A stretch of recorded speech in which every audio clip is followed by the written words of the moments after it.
So part two of going through my Depeche Mode cassettes. Hopefully you've seen part one. You'll realise it's exactly the same night due to the bad lighting. It's low sun. It's 25.6 degrees Celsius in here. I'm wearing a black t-shirt. I don't know why I did that. Maybe I wanted to look all Depeche Mode. I don't actually have any Depeche Mode t-shirts anymore. I'm a reasonable fan of the Killers. Not a huge fan. They're okay. I've got all my tapes in these Italian storage boxes because they're nice and retro. They're quite robust. I think they do a good job of keeping the tape safe. And we're just going to go through this box.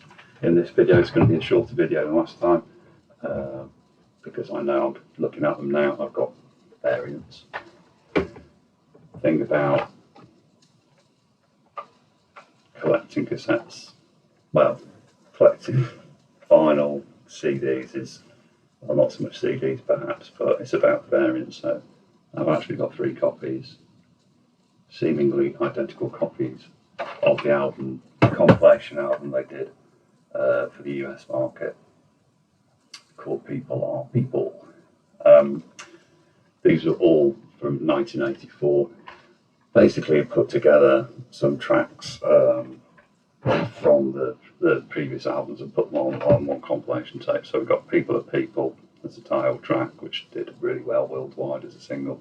Now This Is Fun, Loving Itself, Work Hard, Told You So, Get the Balance Right, Leaving Silence, Pipeline, and closing with another banger, Everything Counts.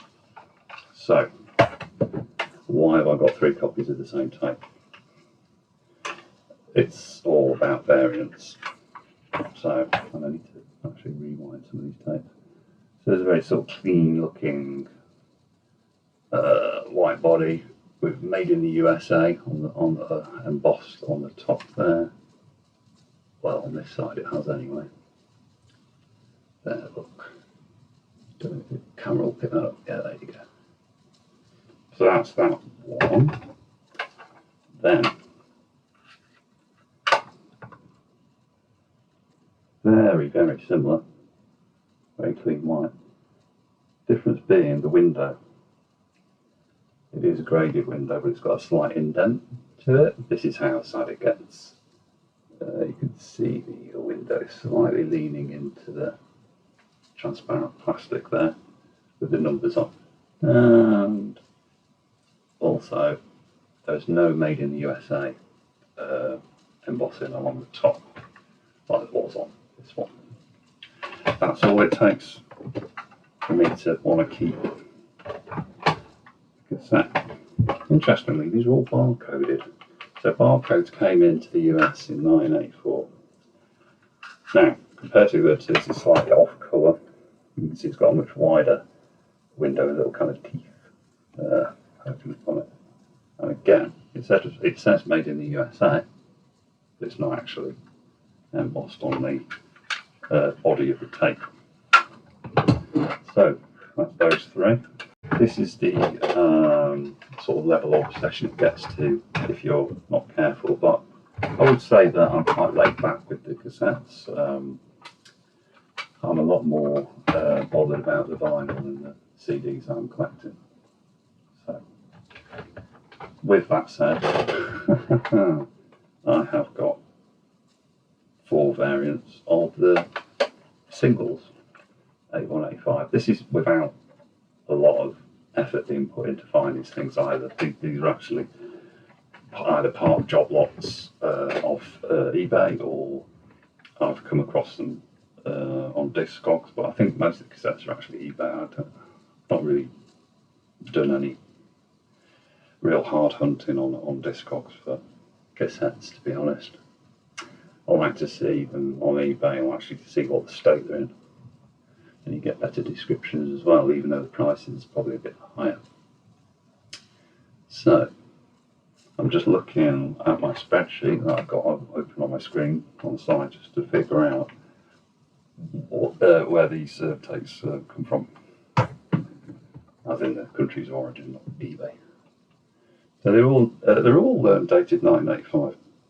I'm not going to take these 2 out. You can probably see the variation in just if I put them side by side. the camera. So we've got a large window on there. Sorry, a narrow window on there with a 0 to 100 and a large window there. One sand texture, the other's got a kind of crosshatch texture. I'll take that out, so it's very tactile. Paper labels, with age, you know, they do start sort of coming away, but most of the ones I've got aren't torn in any way, which is nice.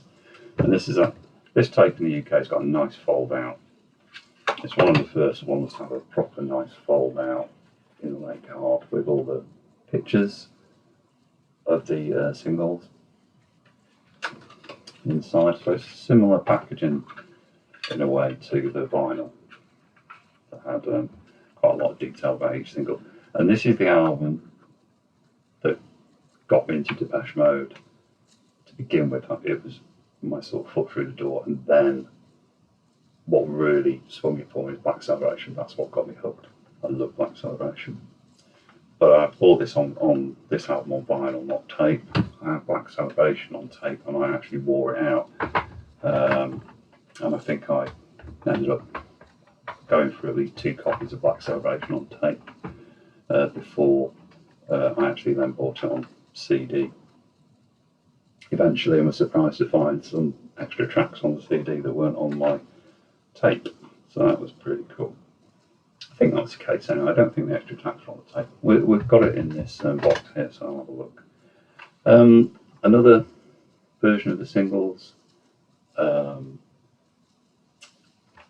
This one is from Greece, I think, I'm guessing, kind of. I've got 2 left, and I know one's from Greece. Yeah, it's got a little bit of Greek on it. So, and then I also have quite an interesting, let me think, this is actually a kind of reissue, 1987 Turkey. Now the thing about Turkey tapes is they do have quite a different design in terms of the body. And there is a Mercury Records, the distributor in Turkey. There's also a kind of official looking stamp on there. I don't know if that's from the record shop, where it's sold, or that actually is some kind of proof of it being genuine and not being a bootleg. Yeah, so it's they work with Hologram and Mercury to get it out in Turkey, and it's got quite a distinctive what's the word? This part of the case, an edge compared to the UK version. I need to learn my terminology as to what different parts of tapes are called.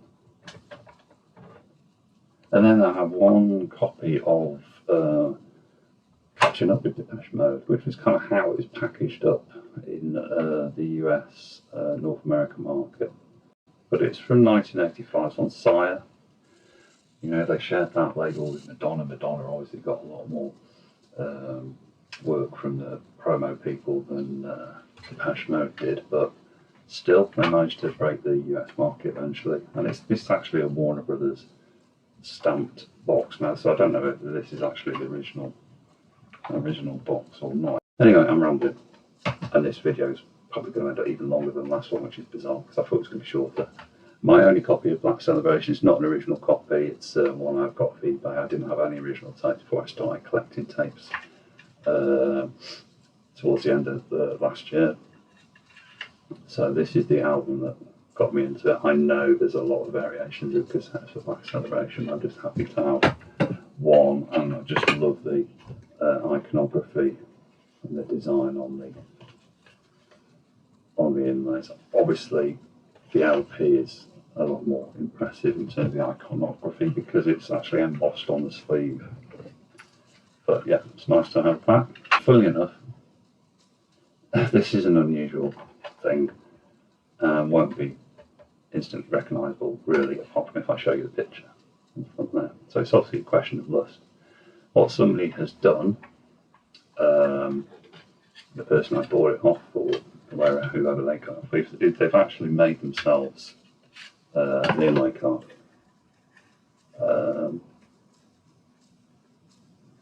It's got the lyrics inside.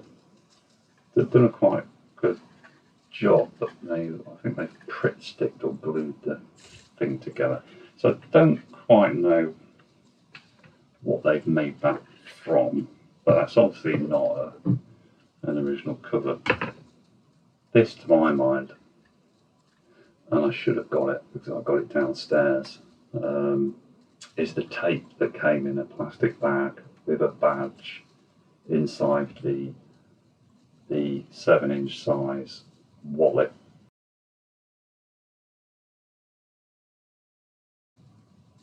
And that's how it was released, and the wallet was held closed by a circular stick with DM written on.